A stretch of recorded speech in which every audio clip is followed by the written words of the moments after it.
今シーズン最強寒波が押し寄せたこの日、僕は電車に飛び乗り京都を訪れました。昨年と同様に雪の築山町をカメラに収めるためです。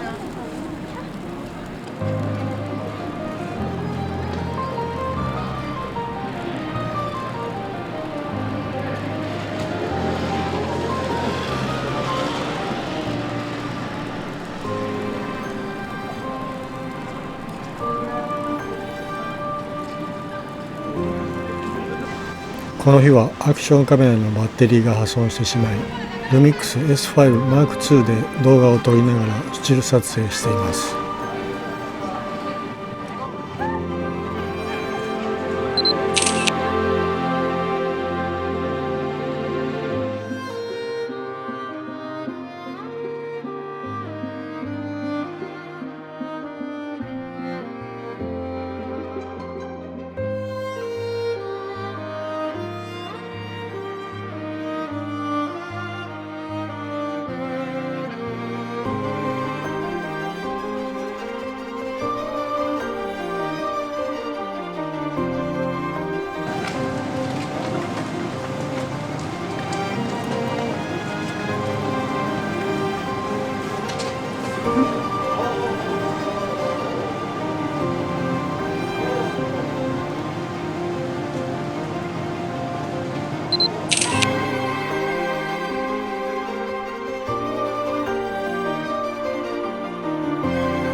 この日は本当に寒く、指先も足先も感覚がなくなるほどでした。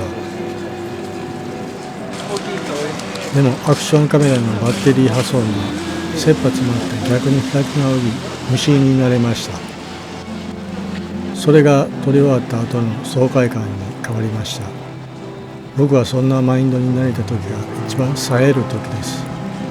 皆さんはどうでしょうか。何も考えず無心の時がベストではないですか。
今年最強寒波の京都の路地裏はいかがでしたか。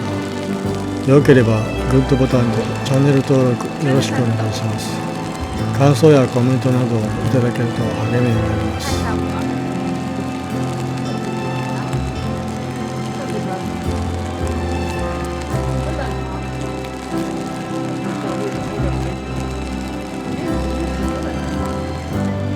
最後までご視聴いただきありがとうございました。ではまた次の動画でお会いしましょう。